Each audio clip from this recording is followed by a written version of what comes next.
Hey, how's it going, everybody? This here is the AR guy, and I'm back with the tabletop installation of the UTG Pro model 415 super slim drop-in rail. I did a video on this a little while ago. That link is actually right here. Go ahead and click that to take a look at the unboxing, and we're gonna get started on this today and get it all installed. First thing we have to do is take it apart. So it comes with all the bolts and Allen wrenches needed for installation. First thing I'm going to do is obviously take it apart. No need to show you guys that. It's just, take off a few bolts here and here. There's 4 on each side. And we'll just get that started now and we'll get back to it. Okay, now that I've gotten it all apart, you can see here that there are 4 screws for each section. It comes in 3 different pieces. And we're going to go ahead and start the install now by taking off the plastic handguard here on the A2 Upper. Alright, let's get started. Alright, so we got to mount the upper in a vise, or at least on something steady. In my case, I have a vise block and my vise here bolted to my workbench. So I'm going to go ahead and get started on that, and you guys will come along with me.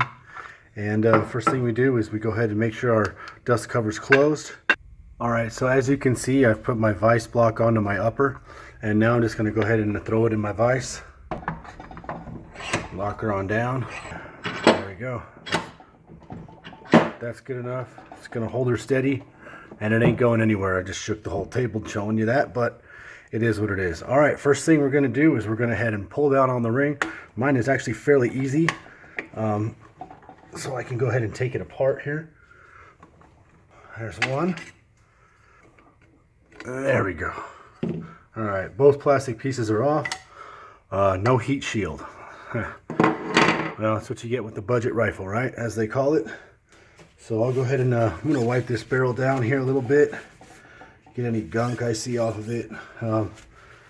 Make sure everything looks good. Inspect it a little bit.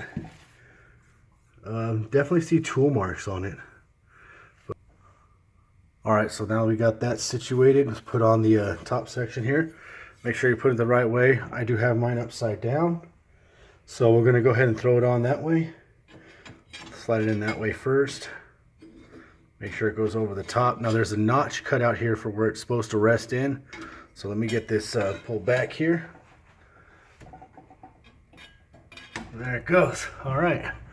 So that one's up in there. Not too bad. And that's that. You can get that top section in with just your hands.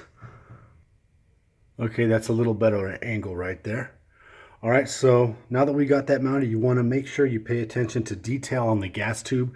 If you're going to mount it upside down like me, you're going to want to make sure and pay attention to that gas tube. You don't want to pinch it up in there. That'll cause you a big problem, and then you'll have to take it all apart and start from scratch. So the reason I'm doing it this way is the little sections are a lot easier to get on when it's upside down. So when installing this, make sure that you have the tapered side down towards your delta ring and the barrel nut area.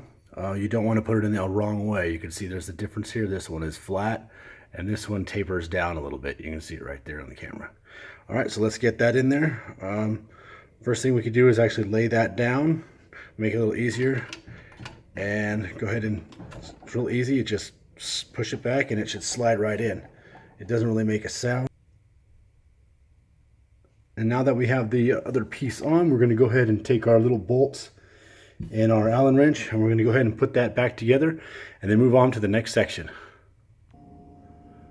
Okay, now that we got that section mounted up, I've flipped up the sling mount, and that's to make the install here a little bit easier.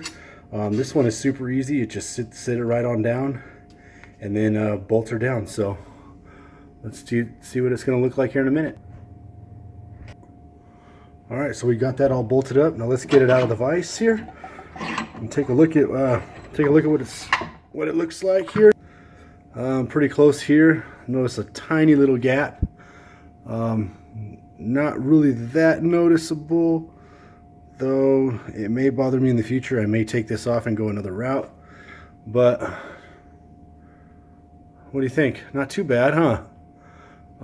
Smooth. Let me see if how I'm going to hold it here.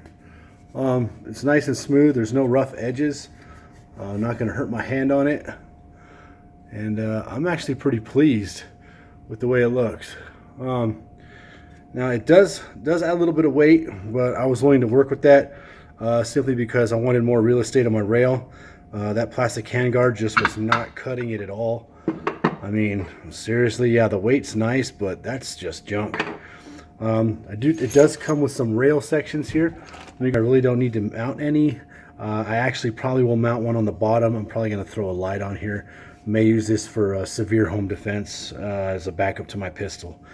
All right, so that's pretty much it. That's the installation here of the UTG Pro Super Slim Drop-In Carbine Length Rail System. Leave me a comment down below. Tell me what you think. Is it a winner? Is it a loser? Would you guys put this on your rifle?